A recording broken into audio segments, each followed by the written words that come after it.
everybody. Hello again. My name is still Raleigh, and I am still I am a training and staff development coordinator here at Alvis with my colleagues Marcus and Margaret, whose names both start with M-A-R, which I think is delightful.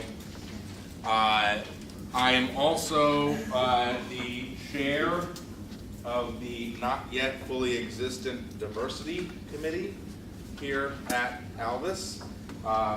That came about largely because I have been leading some of our cultural competency trainings over the last few months, and those have been going pretty well. So what I'm here to talk about this morning with you is diversity, inclusion, and cultural competence. And we're going to have a little bit of time, in fact a lot of time. They give us a nice big time block for this on a Tuesday morning to talk about what those words mean and what they mean to our organization and what they should mean to you.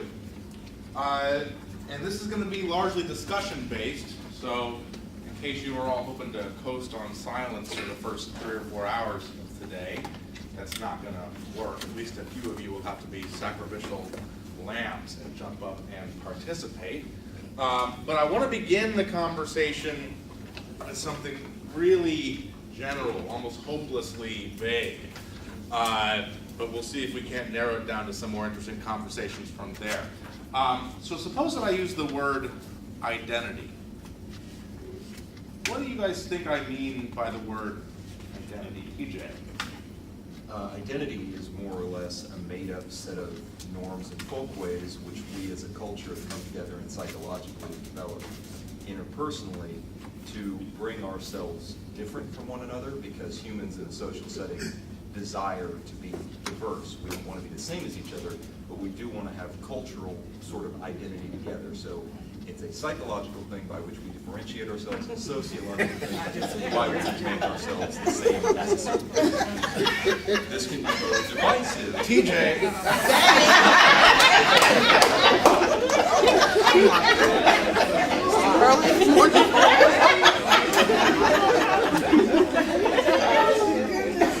That's why you got that monster. Are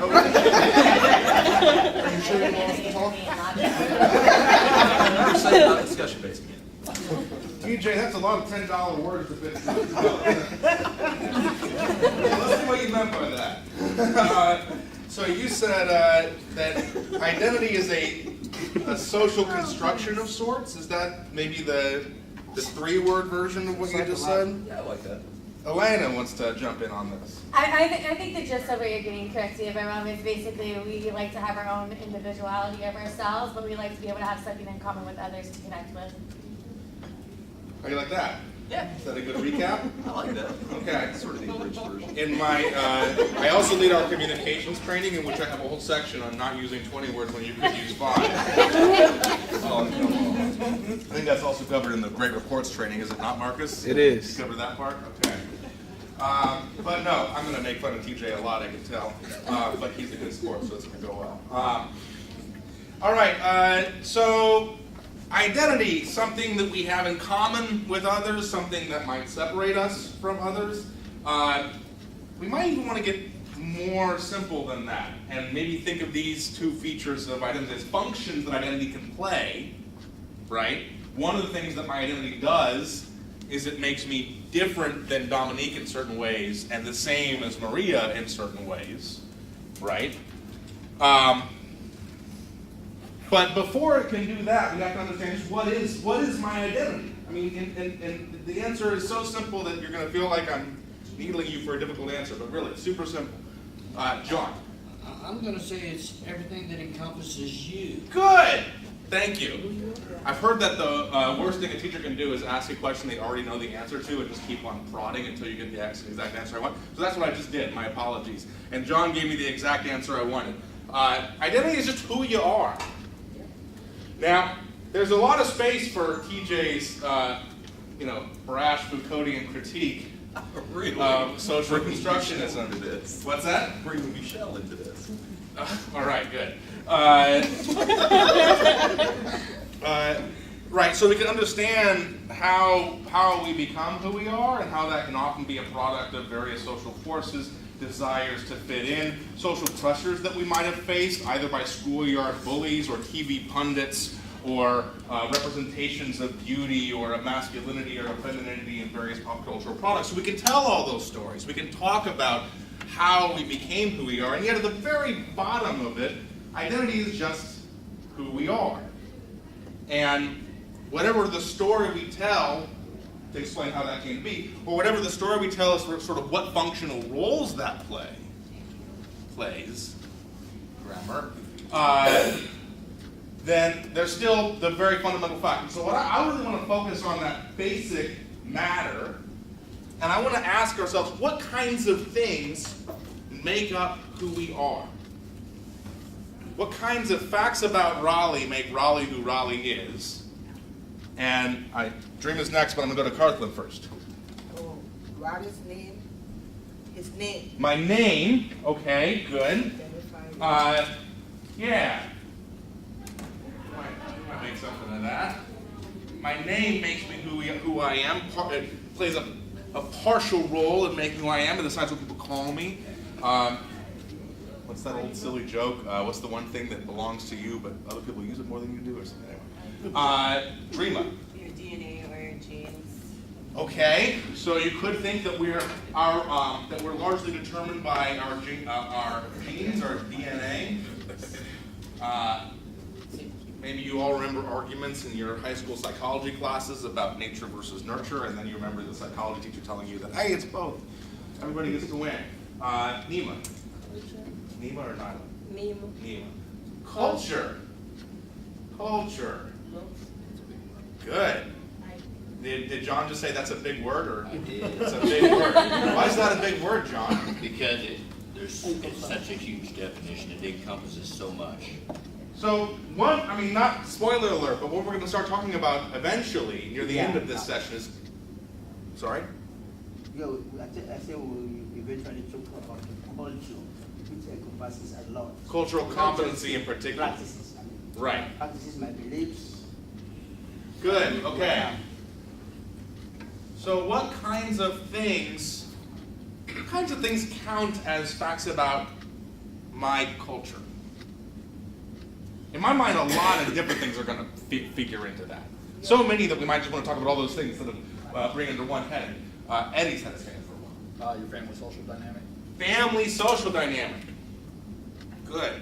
There's a couple different things there, aren't there? Let's break that up into a bunch of different things.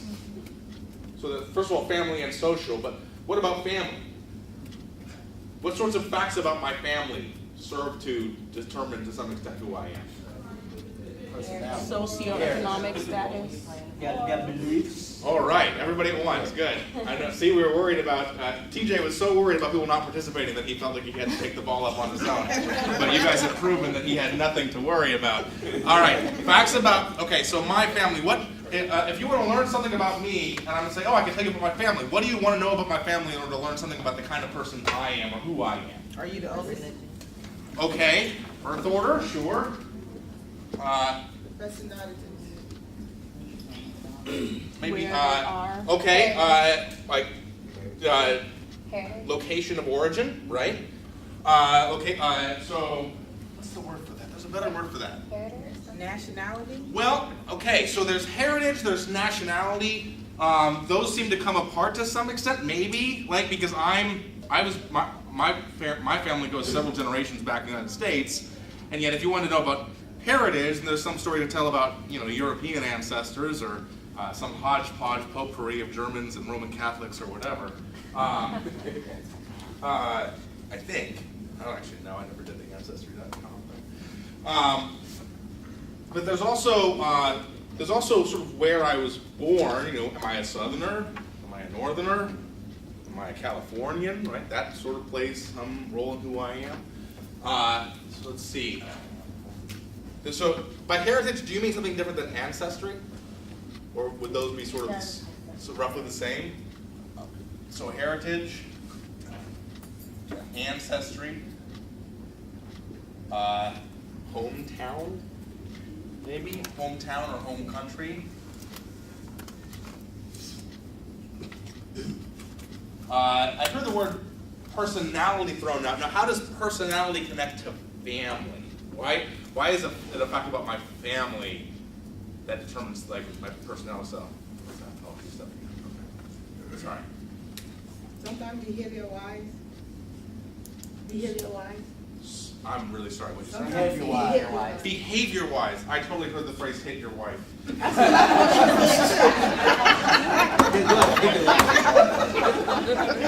didn't know what we were doing. Certainly has something to do with who somebody is, I imagine.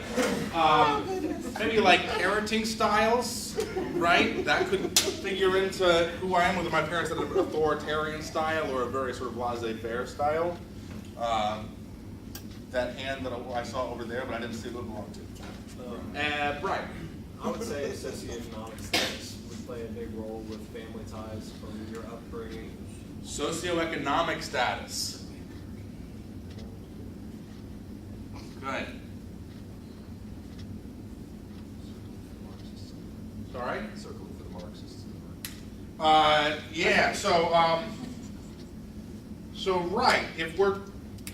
Because what we're building towards here is we're trying to appreciate all the various vectors and dimensions across which we can be similar and be the same. And I think that especially in works like ours, right, where we're working with a lot of folks and families from communities that are low-income communities, socioeconomically depressed, and beset communities, that it's important to recognize how someone's socioeconomic status can figure into how they see the world. Anybody here read Ruby Payne? What's her book? Somebody's got to know about this. Bridges Out of Poverty.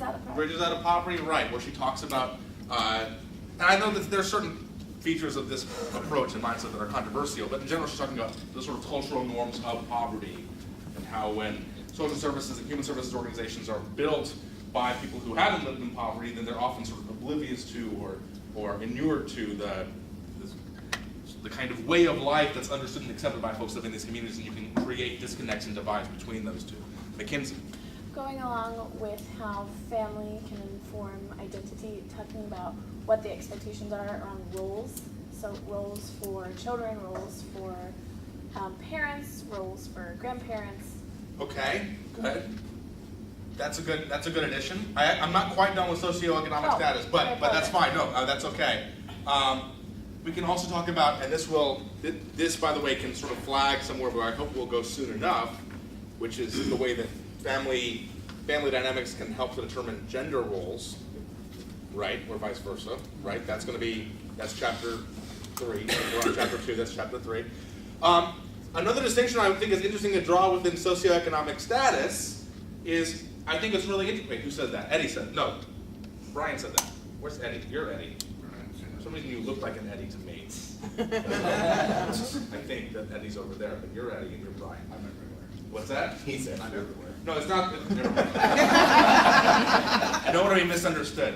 All right. So there's two kinds. I mean, there's a million kinds, but there's two ways of understanding how someone's socioeconomic status can figure into their identity, roughly speaking. One way in which my socioeconomic status decides or determines partially who I am is a matter of how much money I have in the bank. Can I go to the Bahamas if I want to? Right? Can I quit this job if I want to? Right? So my personal socioeconomic status, that's going to have an effect on how I see the world. Right? But we might want to distinguish it from something like family economic status. Right? And we might want to see how, I don't know if you've ever met somebody or had a friend who insisted that they were poor because they worked for however much an hour, right? But you knew that this person had a safety net, had parents that would take care of them, and that they weren't actually going to find themselves with rent unable to be paid. Or even if they didn't have that, even if they were kind of out on their own, they nonetheless had grown up in a very affluent or comfortable, secure environment, right, where maybe they received the kind of education that's often native to that environment, often easier to acquire in that environment. They naturally inherited a set of what we might call values that are kind of native to these communities. And so what you have is somebody who, to a large extent, is culturally built around affluence, built around having money, right? But they don't have any money right now, right? Why? Because they're, who knows what. And so you can see how those would be two different ways in which some socioeconomic status might determine who they are. And I just think that's an interesting distinction to draw between something like, present status, so under this heading, present status, and something like family status. Because I know, I grew up in a comfortable environment. I grew up with parents that were more than able to provide for me. I also know that, I don't make that much money at this job. Every month, I sort of move the numbers around to figure out where rent's coming from. I never worry too much about it, but it's not like, it's not like that check is just coming out of a trust fund or something. So I know that there are people who might be in my exact same economic status right now, but it's not as though I would then be able to understand where all those people are coming from if they have a long history of having a different relationship with money than I had when I was growing up, for instance. So that's something to be sensitive to and to be aware of the way that can inform identity as well. Okay, other things to put up here, other things that contribute to our identity. I think there's one that no one has said, maybe because we're all nervous about saying it. Education. Okay, so race is the one I had in mind at that moment, but education is also a really good one. What was the word you say, Ashley? Religion? Okay, well, yeah, that also might have been the kind of thing I was hinting at. Which one of those do we want to do first? Let's do education because it's easy and kind of fits into some of the other stuff we're talking about, but definitely education status, that's going to decide, that plays a huge role in sort of who you are as you walk around in the world. The fact that TJ knew the word Foucauldian and knew what I meant by that, right? That determines partially how how TJ fits into the world. Well, that's hip these days, as I'm told. I don't actually know anything about that. So yeah, and there are opportunities available to you. That, of course, interacts with all this socioeconomic stuff, right? The availability of good educational opportunities. And then once you have those opportunities, then that makes more available certain economic opportunities. Religion, I just taught on Thursday. Was it Thursday or was it? It doesn't matter. Our cultural competency class on religious diversity. So how does religion, which was Ashley's contribution, how does religion contribute to someone's identity? Or how is it a product of someone's of other things on this board? Potentially. TJ. The belief in a supreme being or beings really gives you impetus to do certain things. You may be less likely to do some things, more likely to do others, just depending. So there are beliefs, there are behaviors, and some of these beliefs might contribute to how likely you are to engage in these behaviors, right? So Throw in group thing altogether. good. Dreama? I was just gonna say that it makes up what you believe in, kind of basically the same thing he's saying, only maybe it makes up what you believe, morals. Mm-hmm. Good. So there's different ways in which your religious identity can determine or be determined by your beliefs. Yes. And some of those, you could divide those even a little bit more into beliefs about the way the world is and beliefs about what we should do, right? So I could believe that there's a God, but that might not by itself have anything to do with how I behave, right? But I could then also believe that I should behave a certain way, right? And religion seems to lead us towards, a lot of religions seem to lead us towards believing certain things in both of these dimensions. Arthur? The way you present yourself. The way you present yourself. At a religion in particular? Yes. Okay, right, so there are signifiers of religion, ways that we can dress, or ways that we can behave in public, right? So, I know that it was not a few orientations ago where we had somebody who would routinely be getting up from orientation to go, I guess Mecca must be that way, Or to go right? She pray. would go into the corner to pray several times throughout the day. Is Mecca that way? Yes. Isn't Mecca to the east? Yeah, only That for- way. That's definitely southeast. You were I wonder if she was disoriented, or if I don't know things about Mecca. I don't know. no, just that way. I mean, What's that? just that way. Just that way. Okay, you don't have to worry too much about that. Okay. Yeah. So that was a matter of self-presentation and behavior that that her religion prescribed that, and so that she engaged that behavior.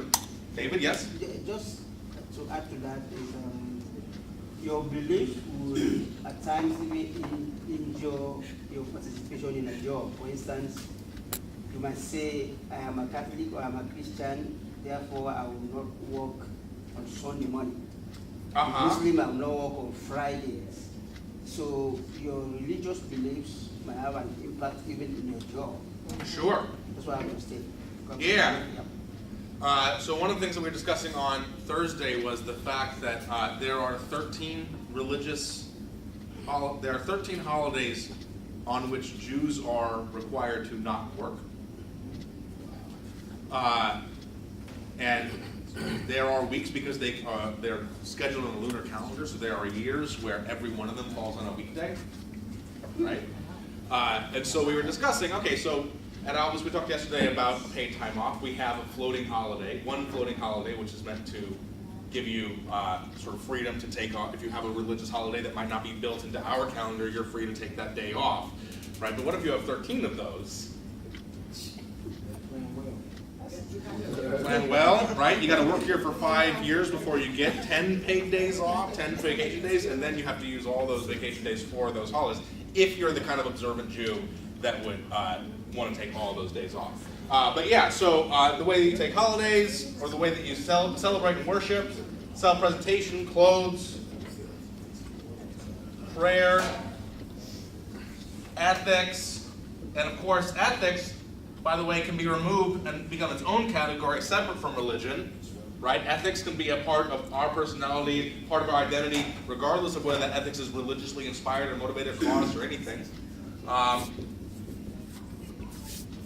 And beliefs. Well, what do you mean stereotypes? Well, I'm talking about religious here, but it could be any, I mean, there are stereotypes amongst culture too. Well, of course. I think not every one of them, some of them are too boring to have stereotypes, but most of these up here, I'm not going to say which ones are the boring ones, so people who pick those up to feel that. Yeah, I mean, there are stereotypes about first children and middle children and youngest children, right? There are stereotypes about, are there stereotypes about names? Yeah. Maybe. Yeah. I mean, there's stereotypes about like, Especially locally, you start to get really interesting in Appalachian areas. That's where we come from. Last names are everything. You got Drews. So there okay. becomes a really interesting I was social dichotomy. I was thinking about movies, I was thinking about, how certain names are associated with certain types. Mhm. Like, we had a great guy in orientation a couple of months ago. His name was Brock, and whatever stereotypes we might associate with Brock himself did not match these stereotypes. But as I was thinking about that name, I was like, if you just told me somebody named Brock was coming to orientation, like I definitely have an image that appears right in front of my mind's eye as to what Brock looks like and how Brock's going to act. And then of course Brock himself did.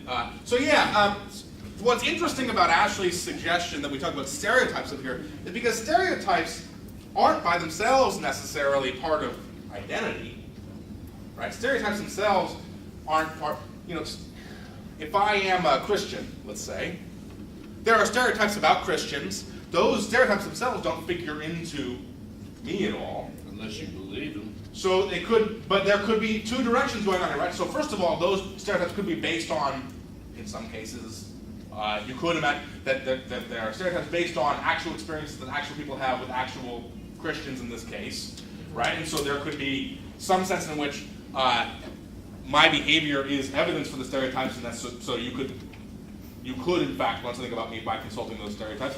And then it can go the other way, where if I believe too strongly in the stereotypes about my particular type, then that might in turn influence my self-conception, influence how I think about myself, and that I might then behave in a certain way. What's that? Is it self-fulfilling prophecy? There's some amazing studies that show if you give people, so there's, as we all know, there's a lot of ink spilled, a lot of studies being done trying to figure out how to address achievement gaps and education gaps in between women and men, between white and non-white races. And it turns out that if you put a section at the top, if you give a bunch of people a math test, give a bunch of women a math test, and for half of those math tests, you simply put something at the top that says, asks them their sex. Are you male or female, right? Women will perform less on that test. Sounds like Nicole's heard of this study. Yeah, women will perform worse on a test if they're asked to identify as a woman before taking the test. And the idea is that because there are stereotypes that suggest that women aren't as good as math, completely false stereotypes that don't deserve to be taken seriously, and yet we've also we've heard them so much, and to some extent we've internalized them. Even women have internalized them, such that if you remind them that they're a woman, they will then, at least clinically across a large enough sample, perform poorly or more poorly on math tests.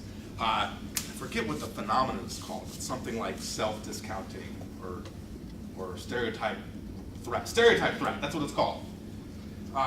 Anyway, sorry, I just got distracted because I was talking about something interesting. Was that your hand up there, Carmen? No, okay. Okay. So what about race? Race got thrown out there. How do race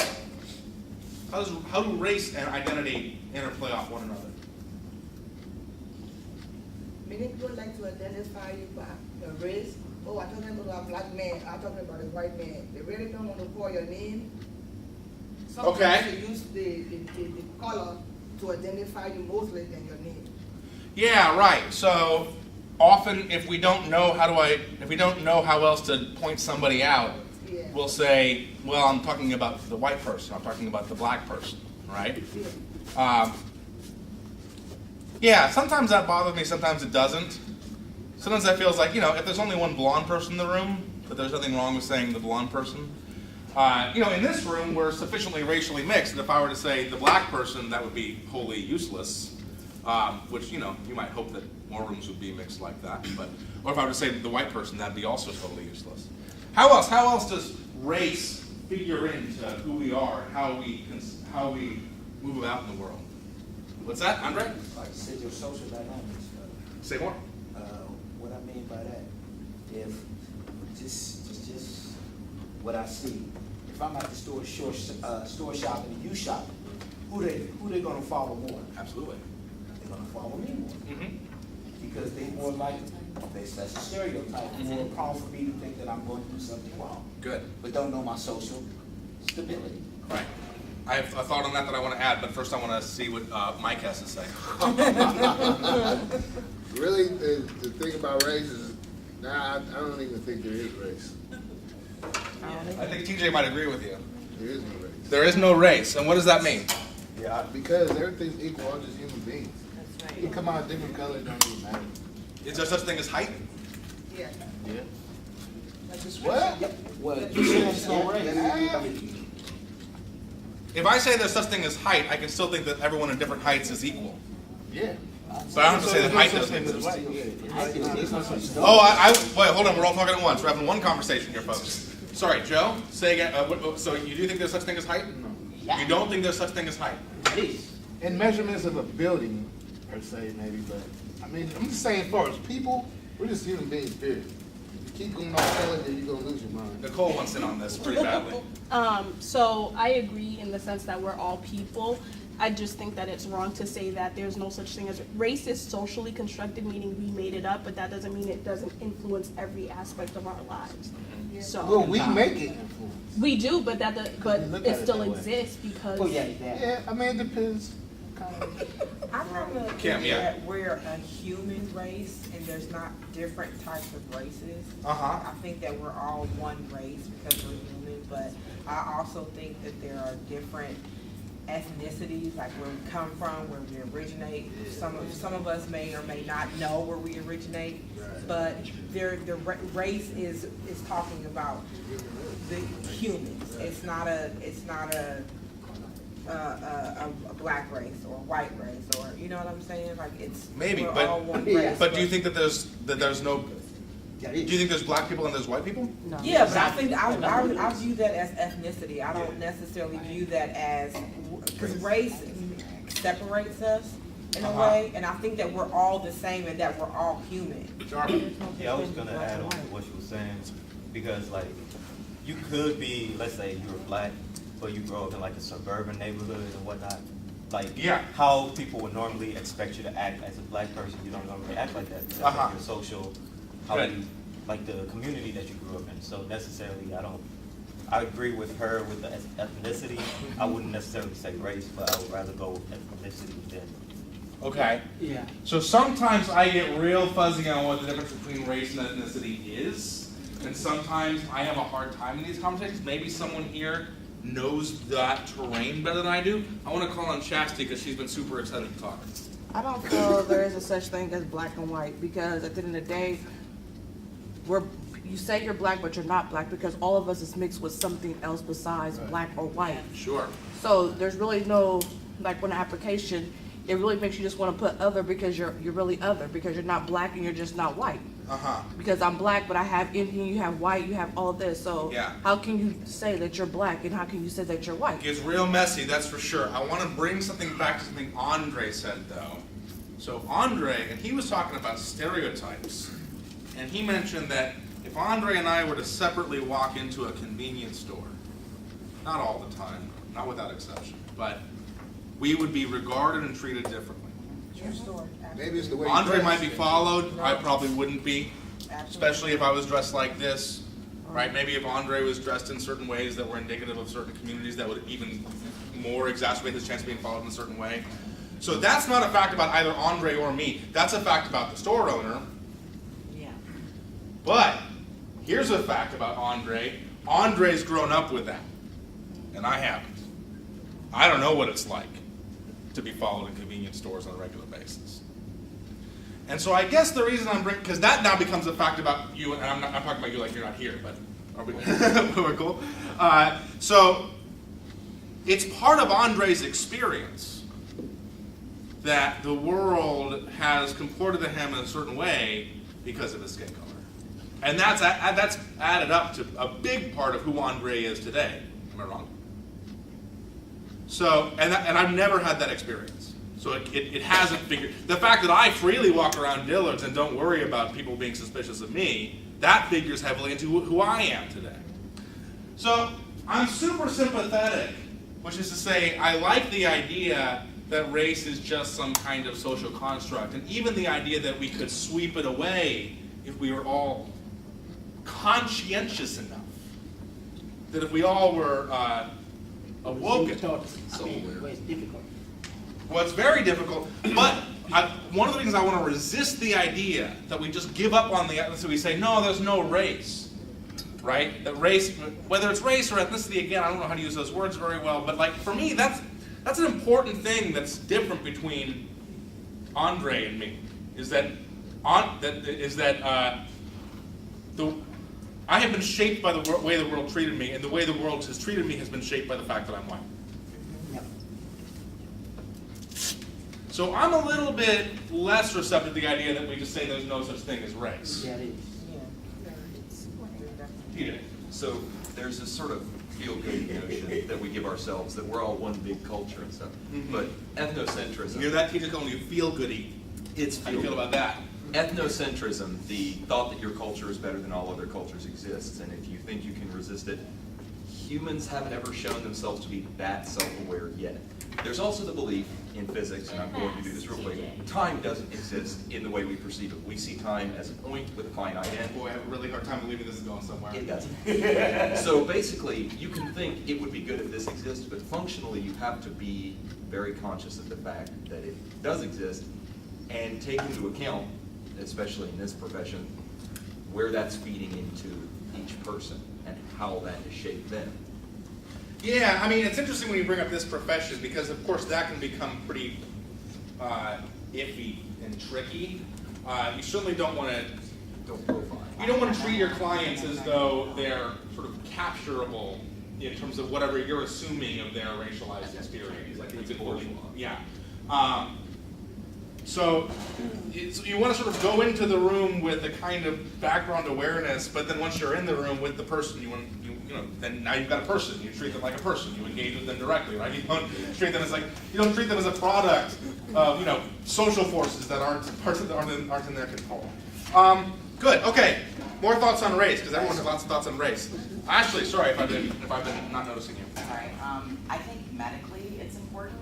Okay. Because there are certain sickle cell and things like this. Yeah. Down syndrome and different things like that. Yeah.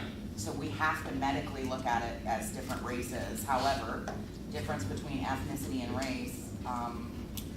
Andre is black, obviously, and Nima is black. However, their ethnicities are completely different. Okay, so ethnicity has something to do with national origin, something to do with ancestry. Absolutely. Okay, I mean, I'm from Appalachia, and I get aggravated when someone says I'm the same white as, say, a Jew from Bexley. We're not the same white. Yeah. So, I mean, I guess that's my difference. Right. Yeah.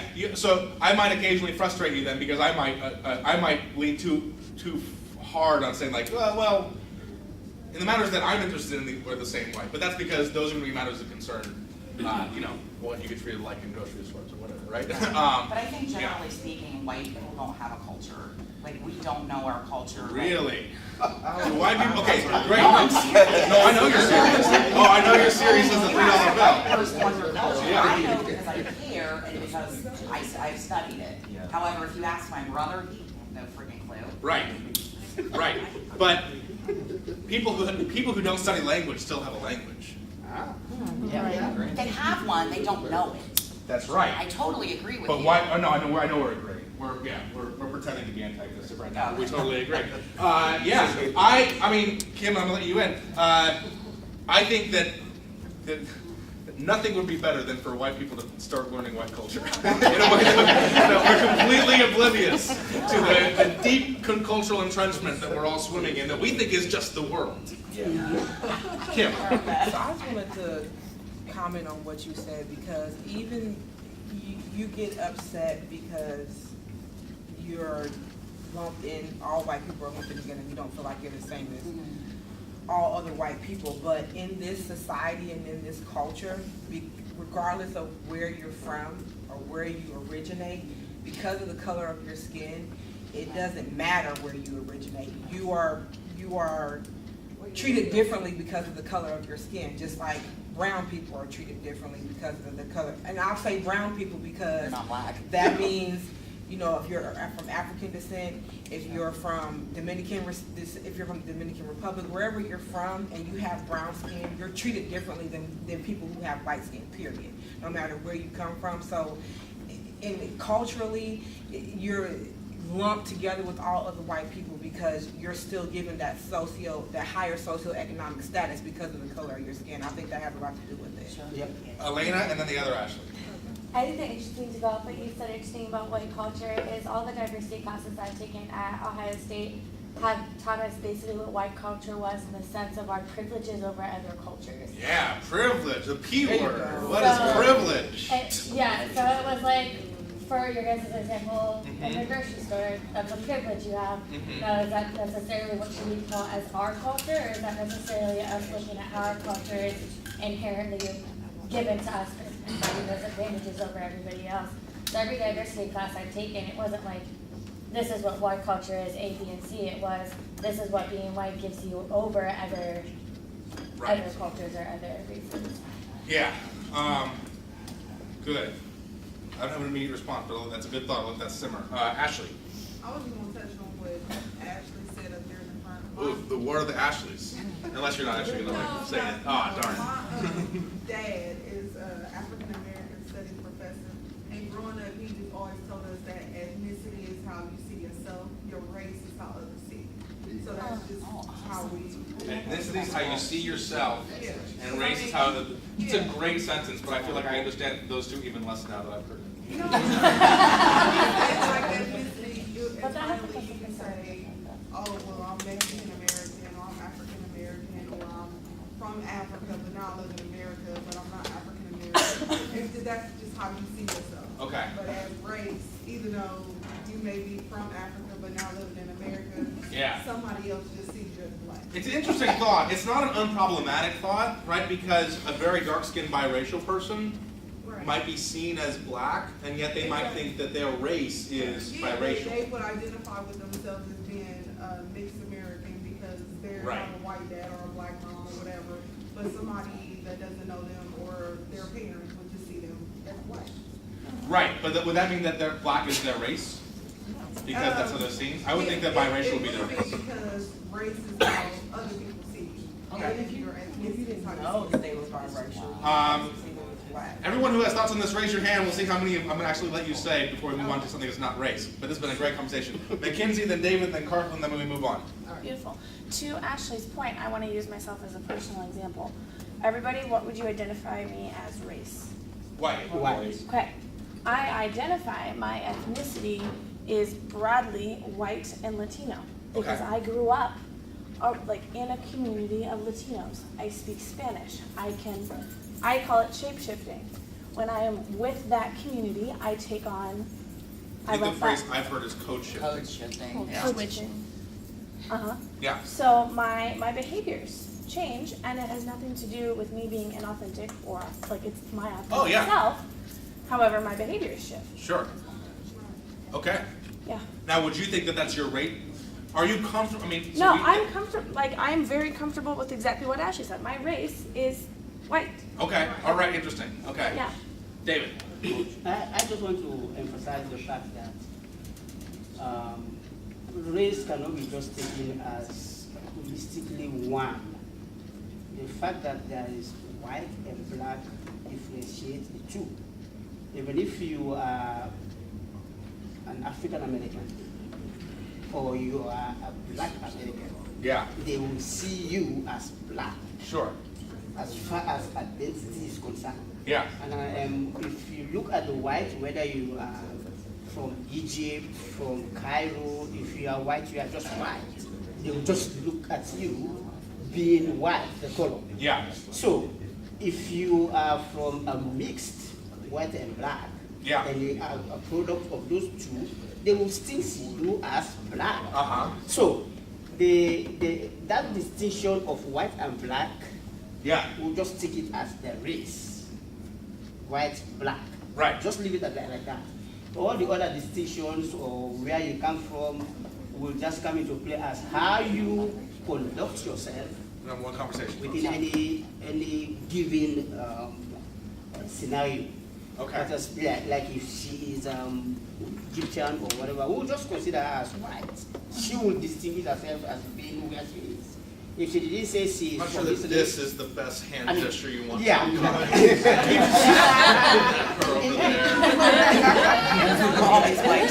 mean, I just want to be emphatic. If she didn't give any distinction of herself, definitely we will just consider her as one. So, do I understand what you're saying? That as we interpret one another, we'll usually use very broad racial categories and broad ethnic categories, but that once we're, as far as self-understanding, we'll tend to get much more nuanced and much more specific?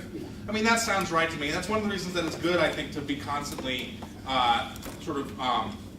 to be educating other people as to how you prefer to identify and how you see yourself as fitting into a racial world. So yeah, that's a great contribution. Carlin, and then I'm sorry, I can't see your name tag. Well, Jarva. Yeah, Carlin and Jarva, and then we really are. I just wanted to add to what she said. That many people see me. As soon as you see me, say I'm from Africa. But I'm Irish. Nobody would believe that I'm Irish. You're Irish? Yeah, I'm Irish. I was born in Ireland. Okay. Yeah. And so everybody see me as a black person, but they really don't know the other side of me until you get to know me. Yep. Yeah. Because when I tell people that I'm Irish, they're like, you Irish? They don't believe it. Sometimes I used to carry my birth certificate around. I said, no, read. Tell me what you want me to say in Spanish. Before you jump in, I actually remember that I had a reaction to something you said earlier, because something you were talking about earlier is that a black person is raised in, say, a more suburban or more white neighborhood, then they're going to grow up with very different sets of behaviors a lot of times, or different sort of cultural expectations. And I think that that's important. That shows that one of the things that we could have up here is like community. Right? That could be one of the metrics upon which we're all different. And then you would say that two people of the same race, or roughly the same race, that grew up in very different communities, they would be different on that metric. But they still might, as far as how the world sees you and how your self-identity is built out of how the world sees you, they might be similarities in those two life experiences. I remember that I had something that reaction to what you said earlier. But yeah, what did I say now? This is like a personal experience. Or like, what I was telling him is like, what I came to notice is that race and like the difference between races has mostly been influencing like the Western world. Because like necessarily when I grew up back in Africa and whatnot, like back there we didn't really see like the difference between races. Like if a white person and an African was supposed to be together, we just see them as humans. But when I came over here, that's when I started figuring out like racism and this, that, and that. When did apartheid end? Huh? When did apartheid end? 1940s. I think. No, wait, it wasn't that. It was like 19. I thought it was way more recent. I mean, look. I mean, so part of it was in South Africa, to be fair. You're what? Liberian? Yeah. Okay, so I don't mean to assume, but I guess on the one hand, I think what you're saying is potentially really interesting if there's ways in which racial categories are more socially salient in the West than they are in the rest of the world. 94. I'm a little suspicious. I don't doubt that there are particular communities where this is more true than it is elsewhere. There are particular countries where it's more true than it is elsewhere. I'm somewhat suspicious of the generalization. I think that racial categories remain pretty salient throughout the world. Maybe those categories aren't white and black. I mean, it's probably changed from now. I'm talking about, because I came over here when I was 8 years old. Okay. So back then. Which is like what? Like 8 or 9 years ago or something? 13 years ago.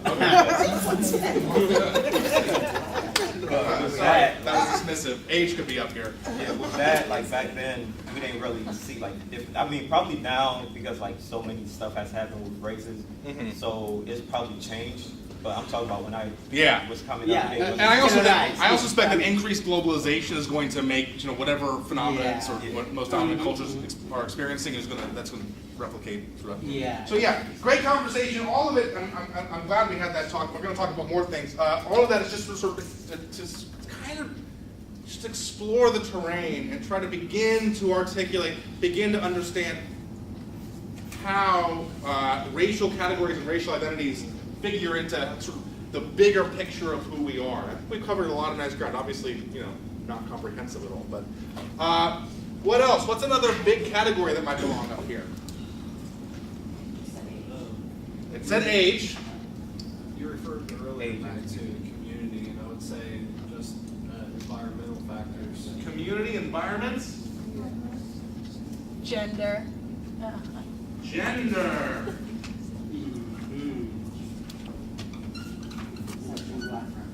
Okay. So what's gender? Yes, I'm ready for this conversation. What is gender? I'll tell you a secret. I'm not ready for this conversation. I'm going to not call on TJ for this one. Good idea. TJ, I'm glad you're here. What's gender? How does it sex? Sorry? Male, female. Is that right? No. Uh-oh. David, no, you're brave for trying. Ashley, what's gender? Well, I think now we have to see it as biologically what you are and then what you identify as. Well, one is sex and one is gender. Which is which? Sex is biological. Come on. Sex is biological. And gender is what you identify as. Okay, good. So, good. Okay, so this is a way of carving up the terrain that has been really popular for about half a century, where we want to say that there's going to be differences between the kind of biological facts, the presence of a Y chromosome, for instance, right, or the presence of certain genitals as determining someone's biological category, male or female, right? And then, on the other hand, there's a whole host of social facts, about personality and how those personalities fit into various archetypes and various sort of caricatures of how people are in the world. We call that gender. Expression. And then we have things like gender identity, gender expression, and these things can come apart, right? You can have someone who expresses their gender in a way that doesn't match the gender they identify as, right? Sorry, what's this? Yeah, no, it's easy to not understand because it gets pretty confusing. I think you need another whiteboard. I think you need another whiteboard. Wait, you mean there's so many ways in which identity can be carved up yeah, and you need about understood 4 or that we don't 5 one whiteboards. whiteboard isn't enough? Yeah, I'll just go, you guys can all just crane your necks. I'll go one of them. We can just huddle it Just out. feeding everything there. Right. How are we doing? We got a half hour left before I can actually start talking about things instead of just having these fun conversations. Okay, so there's gender and sex. Actually, does that distinction make sense? Okay. Let's see how to proceed from there. So one reason to sort of add complexity to this is that, we have a lot of Ashleys, but you spell your name differently, which is helpful. So, Ashley, what Ashley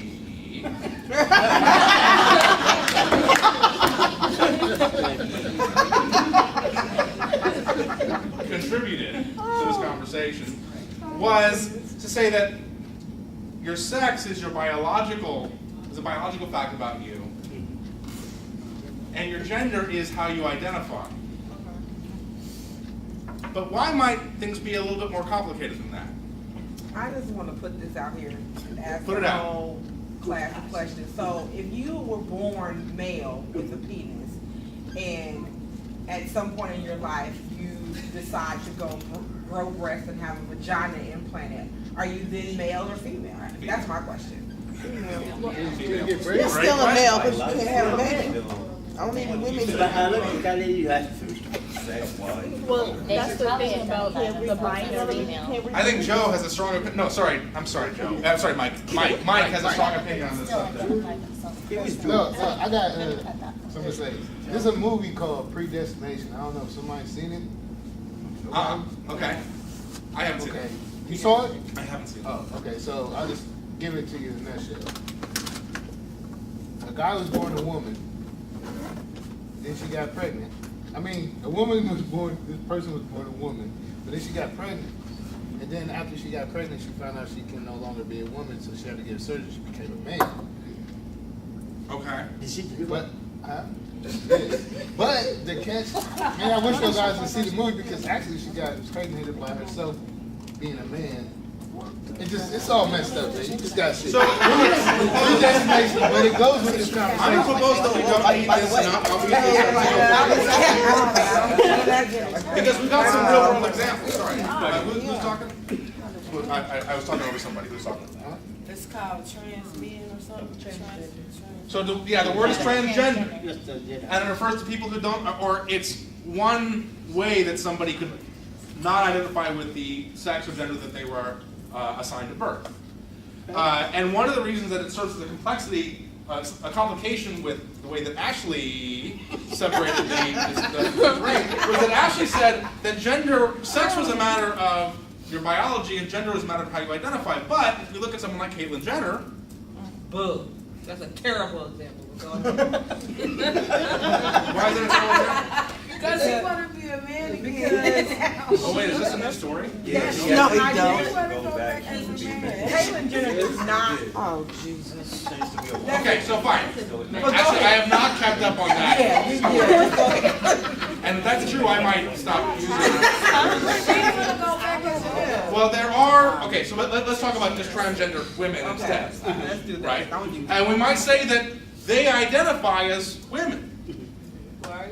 Right? And that's actually, that's their sex now. You might think. That might be one way of understanding the situation, that their sex is female. With or without an operation even, right? With or without any medical. So whether or not sex or gender is a matter of identity, like that can actually become complicated by the fact that some people think of sex as an identity as much as gender, right? That biological identity is as much something that's malleable or changeable. I heard, Ashley, were you throwing something in, or someone over here, there's a voice in this direction? I was just gonna go with that because, like, I don't know if y'all heard about the law in North Carolina that restricts, like, let's say transgenders from using the bathrooms, yeah. Bathroom, yeah. Right. So, yeah, I was just gonna add that to what you were saying or whatnot. So I just want to make, just for the record, I just heard a bunch of murmuring, and it's clear to me from the murmuring that if we were to take a poll, we would get like legit 50-50 on that law. Yeah. Right? That just from the people who are speaking under their breath in my vicinity, I think we've got a lot of difference of opinion over that kind of law here in this room. But yeah, right. That's an example of that as society is trying to figure out how to understand and accommodate what is for many people a brand new category. And for many people, a brand new understanding of the relationship between sex and identity. Because one way that we've drawn the sex-gender distinction is to say that sex is something that we can't change and gender is something that we can. Or that gender might be something that's malleable, that changes over time, or sex is somehow absolute and immutable. And that's, we're learning, not true. Some people in this room might not put it that way. Some people might think, no, it is true. People think that they're changing sex, but they're wrong. Their sex is immutable. Right? Hands over here. You want to I don't want to silence you entirely. It's just such an interesting thing because in many ways I see this as the millennials' version of the homosexuality conversation that's been largely resolved at this point, not completely obviously, but this is coming into a whole new territory where we've got a 50-50 split, but we're starting to see it ebb a little more towards acceptance, and I always just find that fascinating. I want to bring that up. Yeah, there's interesting patterns if you look at various civil rights movements over the last century in particular, where it seems like the groups that have had their day in the sun, they've become increasingly less proportionally representative. Right, so we had a women's movement, and then we had a civil rights movement, and then we had several decades where it seemed like the most salient one was the gay rights movement, and now we've got this new evolution, right? And so there's sort of fewer and fewer people in the marginalized group, which is nice because it means we're becoming more and more sensitive to the rights of minority people, no matter how small those minorities are. And then at the same time, we're also looking at sort of less and less visible minority statuses, right? So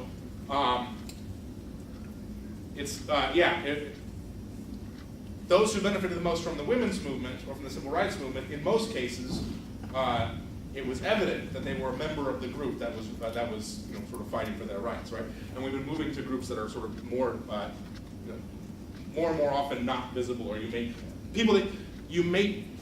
it's not as though you're likely to know a black person without knowing it. But it's very possible that you know a trans person without knowing it.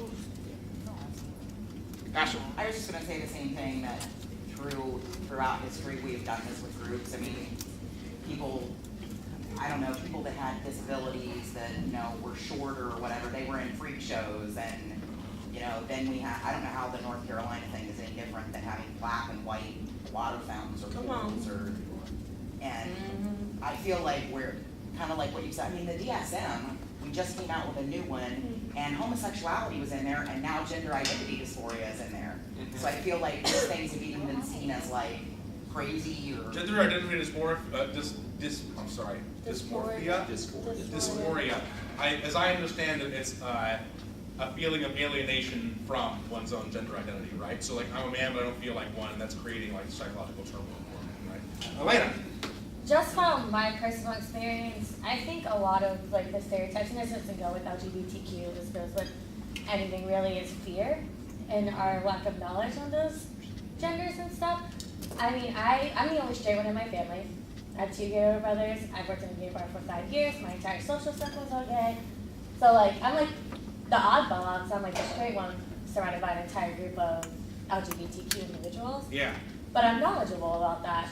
And that's why for some things like why do people are born women but they identify themselves as male after transgender doesn't really bother me all that much, or like, oh, that's what you want to identify yourself with? Right. Awesome, go for it. Like if that's who you want to be and that's what you feel like you need to be, awesome, go for it. Good. So like stuff like that doesn't bother me at all, but I feel like fear is a huge factor to a lot of the reasons why we have the stereotypes we do. I have a thought about that. Remind me that I have a thought about that. But Chastity, Nicole, then Marcus. I have a question. Yeah. So what would someone be described as if they was born with both? That's what I'm about to tell you. Yeah, the word used to be hermaphrodite. We don't use that word anymore. The word we use is intersex. But like, if you're reading, I mean, it's also just not talked about that much anymore because I think it's a pretty rare genetic condition that was inappropriately lumped in with a whole bunch of like sexual identity categories, right? When it's really just a medical fact. Sexuality or gender, I mean, it just seems like it belongs in a different category. And I think that for a long time, people talk about hermaphrodites because it was sort of a symbol for, that which we just couldn't understand in the realm of gender and sex. And now the conversation has become broad enough and complex enough that I see that the word has changed to intersex and it's become an increasingly small part of the conversation, as I've observed, it seems to me. But other people might not have had that experience, it's possible. Nicole? Just kind of going off of that. This is off of Elena's thought? Yes, Okay. I can't see names, sorry, but That's all right. just I think Forgiving that you on Elena's behalf. there are norms that we have in society, and I think one thing we have to just be careful about is whether or not we agree with it. We just have to make sure we're not treating people that we see as different as less than or as other or as, you know what I mean? It's just like whether or not you agree, just make sure you are treating them. It's a really important part for people working in the human services, right? I mean, one reason to become familiar with trans issues is that there's a good chance, I mean, almost certainly given how big our population is, we probably have some trans clients. You very well might not know they're trans. But if you're in a position to know, then whatever one's thoughts might be about that, it's really important that not influence how you treat them. And given that you very well might not know, it becomes really important that you always act as if, right? Never say something homophobic. Why? Because there might be a gay person well, for all sorts of reasons, because you shouldn't feel that way in the first place. But even if one thinks that, one of the reasons never to articulate or to say a lot is because you never know who's listening, and you never know what you don't know about people who are listening, right? And so given we were talking about earlier some of these less visible minority groups, it's really important that you're always careful of what you're saying since you don't necessarily know who you might be hurting by saying that. Marcus, do you want to jump in? Yeah, just through observation. Yeah. Observing me? Or go ahead. Observing your board up there. Oh.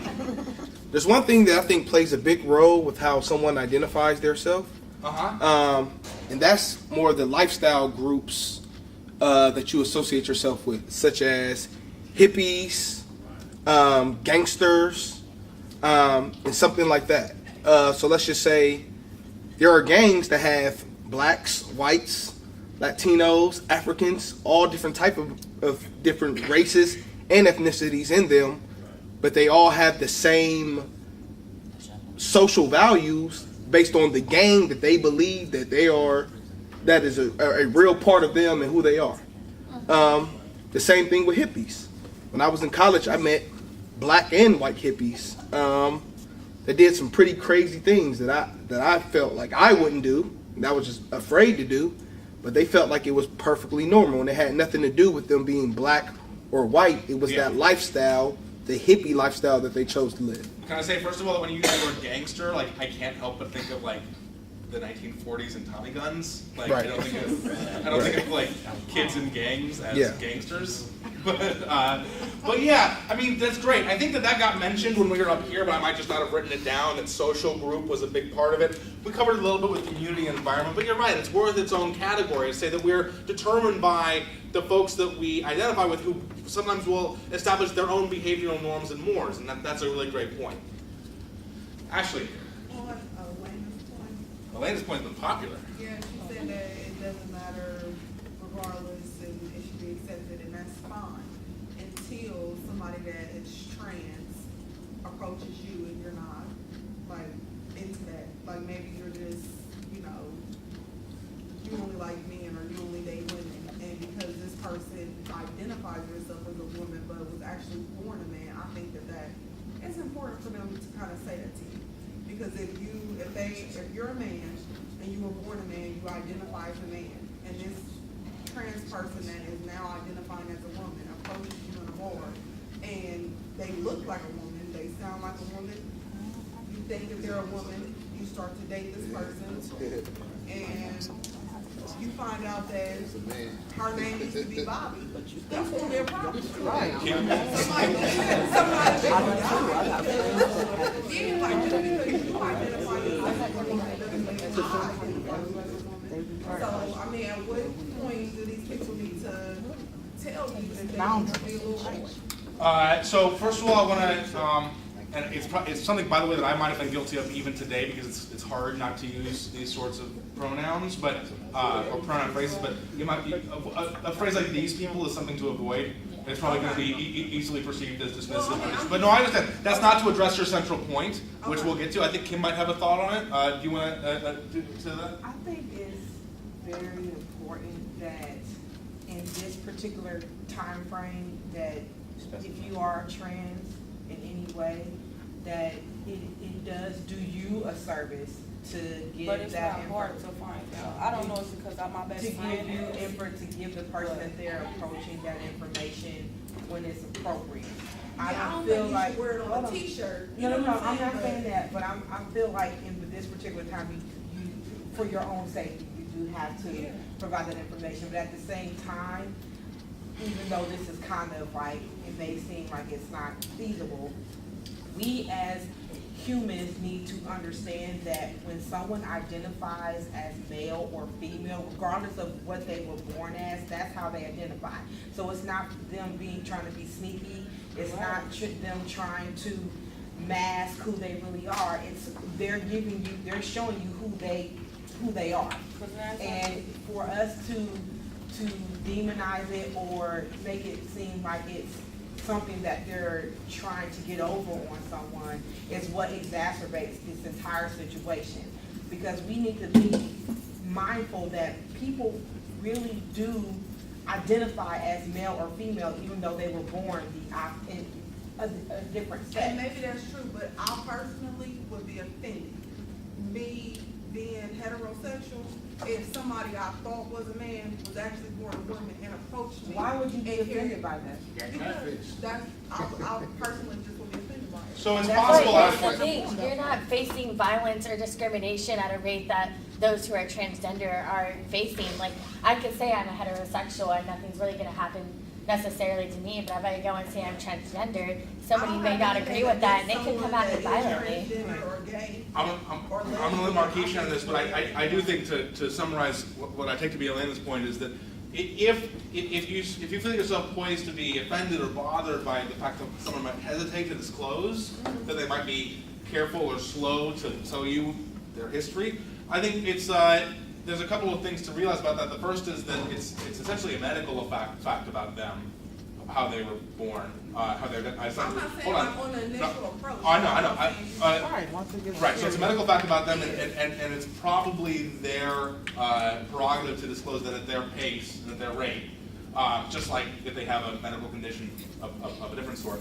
And the second is to remember, I think this is essential to Elena's point, is that you're talking about somebody for whom disclosure could mean violence. And not to say that you would be violent in that situation, I'm sure you wouldn't, but if they were slow to or careful to, that might be wise, that they face probably the threat of violence or maybe actual violence many times in their life, and that might help us to understand why, from their perspective, it makes sense to hold off on that information until you know that you're in friendly territory. Marquisha. Well, my best friend is a transgender. He's actually born a male, but female now, you feel me?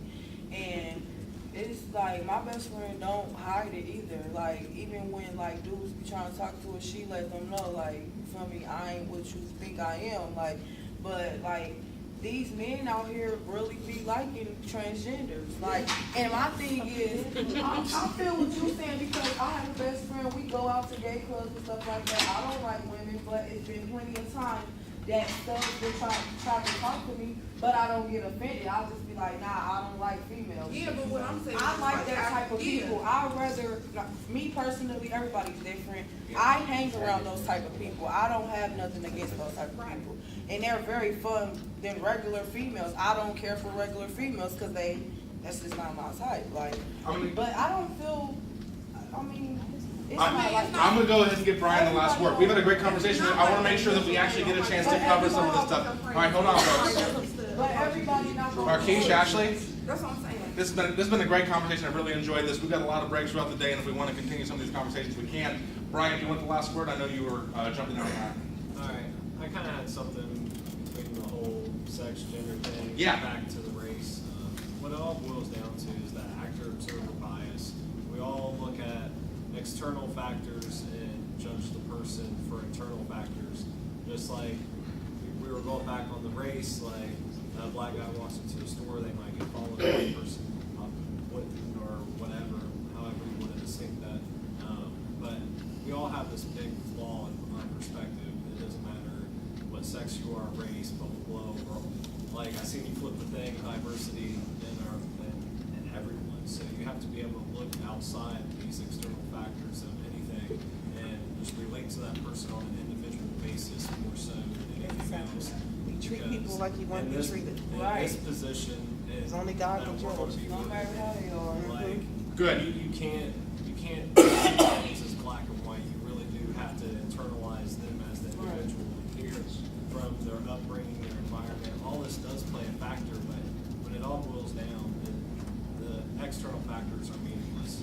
Good. So I agree. I want to agree with you to a huge part of what you're saying. I think is right, but I also want to take it further. I want to say that there's going to be there's importance and there's value to incorporating some of the stuff that we're talking about into understanding what it means to treat someone like they want to be treated, right? That might go further than we currently realize, right? Because our current conception of treating someone like they want to be treated might just mean, being nice to everybody, roughly speaking, having the same attitudes as everybody, and that's not wrong. But I want to talk about how sometimes real inclusion can require going further, and that's really what I was trying to drive in all the different ways. We talked about some of the hot button ones. We brought up some of the less talked ones. We didn't even talk about disabilities, which of course is very salient to this organization. We've got half of our organization working with people with developmental disabilities, half of people here working with that population. We briefly touched on age. We talked about socioeconomic status. We talked about family and social life, and the way those sorts of things can figure in. So, given all this, given this sort of wide variety of ways in which we can be the same and ways in which we can be different from one another, how do we understand diversity? What do you think? What is diversity as an organizational goal? I was going to say, you told me to remind you, and I said something about you. Oh, shoot.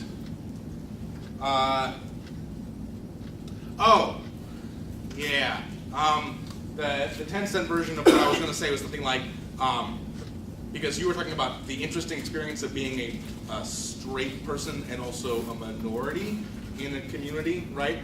Which you were talking about your family or whatever. And I think that can be an interesting matter where the fact that I'm white can actually mean in a certain community that I'm the minority in that community, or the fact that I'm straight can make me a minority in that community. And so there's ways in which sometimes the fact that a group is oppressed is a matter of them being a minority. But often not, right? Women aren't a minority group, right? For instance. But given that we live in an Anglo-centric or ethnocentric world, or a patriarchal world, or a world where it's nice to be straight, right? When I sort of enter into those spaces where actually there are more people in some other group than there are in my group, even though I'm no longer a minority in I now sort of become a minority in a sense, right? I still remain a part of this group that's received a whole lot of sort of social validation, social strength. And so there's something about the way you were characterizing that just reminded me of that. But let's talk a little bit about diversity. Sorry, I shouldn't have even gone into that for that one. What does diversity amount to as an organizational goal? We talk about all these different ways people can be. What are we trying to do when we try to say we want to have a diverse organization? Kim? You're trying to get people of all different races, genders, socioeconomic statuses, environmental backgrounds. You want a plethora of people who come from different places and have different experiences. A unity, basically. McKinsey. Unity? So it's about a commitment to unity and creating a safe space where this type of conversation can happen, where somebody can say, this is what you're seeing me as, this is kind of like with the race conversation or with the gender conversation, and this is what you can't see immediately. Creating a safe space where you can readily. Okay. Safe space. That's interesting. One way that we can create a safe space is just to make sure that everyone's the same. No. Well, what I mean is, if I can just gather up a whole bunch of people just like me, then we can all, then everything's safe, right? But that's not that How do diverse. you do that? What's that? How do you That's do No, not I that? just impossible. find all the white guys that came from rich families and,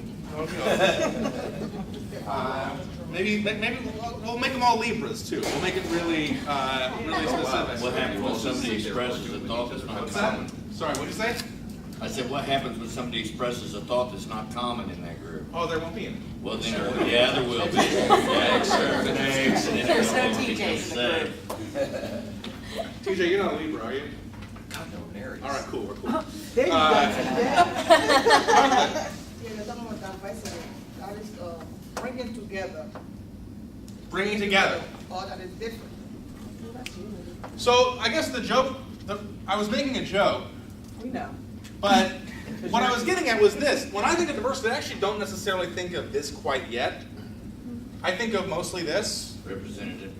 and I think of bringing together, and I think of box checking, and I think of quotas. Now, it's not necessarily the right way to think about it, but I think one of the reasons that as you've listened to the conversation about diversity evolve over the last several decades in corporate and organizational context, you've seen a move from diversity to inclusion. And we've seen that the goal is not just to make sure that Alvis's staff has everybody from all of these things, which I'm not going to show you, but you know what's back there, right? But to make sure that we're able to benefit from the unique perspective of all of these different identities, right? And that we're able to take advantage of the full potential that people bring to bear in our organization. And that means that we can't just make sure they're in the building. We've got to do some extra work to make sure that, among other things, they have a safe space. So I think of safe space as kind of a function of the inclusion, which is the next generation of diversity work. Think about this. If I want to include, okay, so there was a lawsuit recently, Abercrombie and Fitch. You guys heard of this? Yes. Okay, with the hijab. I did. What's that? What happened? A Muslim woman was hired by Abercrombie and Fitch and asked to wear a hijab. Does anybody know, am I pronouncing that correctly? Is the J soft or hard? Is it hijab or hijab? It depends on where the Arabic comes from, so you're fine. I'm fine either way. Yeah, no one's not gonna bother anybody. Okay. A woman, she wanted to.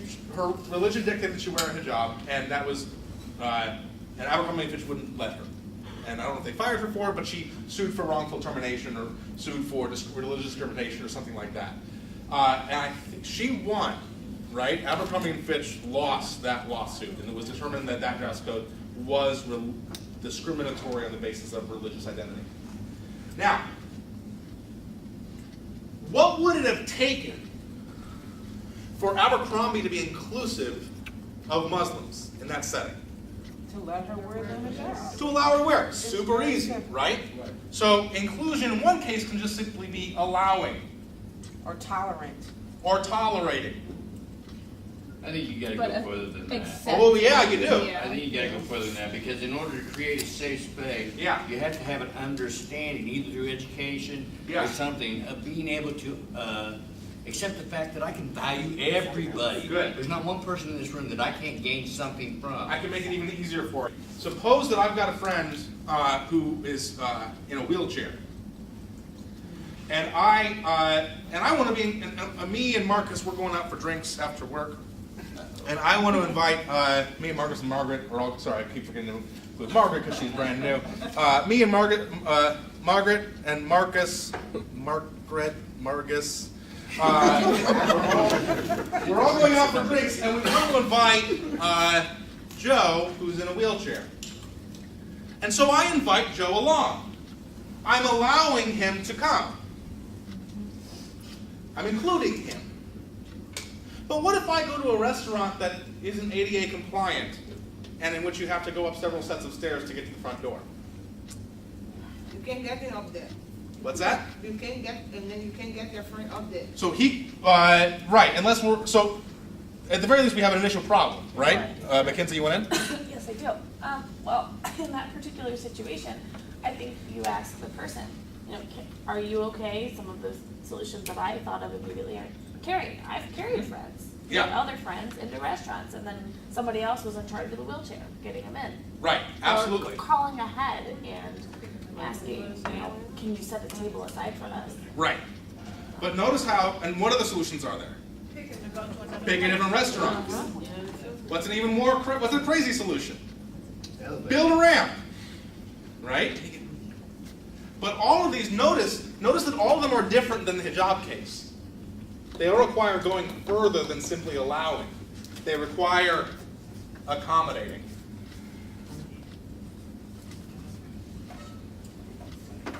Accommodating, you could put in advocating, because if a restaurant is not ADA compliant, then you need to advocate for that. I like that. That's a good addition. Did I just come up with an acronym? AAA? Mm-hmm. Look at that. Did you just say that? Yeah. Was that your voice, Marcus? Yes, it was. You excited about my AAA acronym? I am. Allowing, accommodating, and I gotta even give John credit because he came up with 1/3 of the acronym. So we got AAA now. Good. That's a nice next step. I agree. Sorry, who had a hand up? Was it Mackenzie? Were you? No. I was just high-fiving you on your acronym. Oh, okay. Looked a lot like a hand. That's a hard phrase to say. Looked a lot like. Looked a lot like. Got it. Okay. So what I'm getting at here is that creating an environment in which our organization is inclusive sometimes will be as simple as not banning things, as allowing people to do things. But sometimes it'll require actively accommodating. Right? I don't know how many Jews we have on our payroll, but I'm concerned about the 13-day thing. Right? And if that requires some accommodation, then we might need to look into that. What 13-day thing? The fact that there are 13 holidays on which Jews are not supposed to work, and that there are certain years where all those holidays fall on weekdays, and so if it's not clear, I mean, I guess they would just have to take unpaid days off, which isn't like, you know, that's not the worst form of oppression, but it's like Christians don't have to worry about that. We just get our days off, right? So then, how do we move from inclusion to cultural competence? I think what John said, education. And why is education important? Because it allows for us to learn and accept things that are different from what we already know. Big first step, big first important part, Cartland. Integration, and allowing us to all sort of be in the same space and understand one another. I think these are important. But more than that, how much do we have to know about wheelchairs in order to know that they can't go upstairs? Not much. Not much. How much do we need to know about Jews in order to know that they have 13 days that they're not supposed to work? A little bit. Some of us learned something today, right? You have to learn something about Judaism before you can even realize that this is an essential part of being inclusive. And then you have to be willing to learn. That's right. So the move from diversity to inclusion is the realization that it's not just enough. It's not enough just to check your boxes and to bring people into your building. Work needs to be done. Sometimes it's simply negative work, simply not banning. Sometimes it's active work. Sometimes, ideally even, and great contribution, John, it's really active work. And recognizing that it's not just a matter of us being accommodating, but we want to make the world more accommodating for these individuals. But it's depending on what we're talking about, it can be very hard to be appropriately inclusive without recognizing what it is about some particular group that requires a certain accommodation. And in order to do that, we have to learn about them. And we have to be eager to learn about them. And that's where cultural competence comes in. Right? Cultural competence is a means to inclusion, which is an evolution of diversity. That's how these three phrases work together. Cartland. And sometimes it depends the kind of business you're in. Yeah. Oh, absolutely. Because there are certain businesses that I really didn't know until I got here that certain dress code put fear in their clients, so they can't allow that dress code because put fear in the clients? Yes, put Okay. fear in the client. But that was one of the excuses that I got why some Muslims were not allowed, certain dress code were not allowed. Oh, okay. Yeah. I'm not sure I'm following. The way some of them wrap their hair. Okay, I and see. For example, like the old folks have, for example, like nursing homes and stuff. So is the concern that certain signifiers of certain religions might be sources of fear for some of our clients, and so what do we do there? Yes. So that's an interesting observation. I don't know what the answer is for every organization. I was say it depends. I think I know what the answer is for our organization. Yeah. Because we're trying to encourage pro-social behaviors. Yes. Where we're trying to get our clients to accept certain ways of behaving that are going to help them incorporate into and succeed within the rest of society. And if we are accommodating their fears, say, of Muslims, then we're doing a disservice to them and an injustice to Muslims. Right. That would be my reaction to that. But I mean, maybe there are organizations where. No, I'm going to say I think that's the right answer for most organizations. I don't know. Maybe bring a specific case, but that's my response. That's my reaction. This kind of conversation never comes to a satisfying end because we could talk about this all day long, and I love talking about it, but we do need to stop. I want to let you know that this is a kind of mini version of something that we do 6 times a year in our cultural competency trainings. We have, now it's every month, isn't it? I'm looking. It's going to be scheduled soon. There's going to be implicit bias training coming up. We had one of these in February. Marcus, how was it? Great. Awesome. We actually do take you into the computer lab and we conduct what's called an implicit association test. So you're all going to learn how racist you are. It's great. So this is a lot of fun for me. Thank you for sitting and tolerating me for so long. This is the work, the diversity work in this organization is growing. The training is growing. I hope you guys will jump in and be a part of it. Let me know if you're interested in the diversity committee, for which we are looking for members. And thank you. Why don't you take a 10-minute break? Next session will start in about 10 minutes.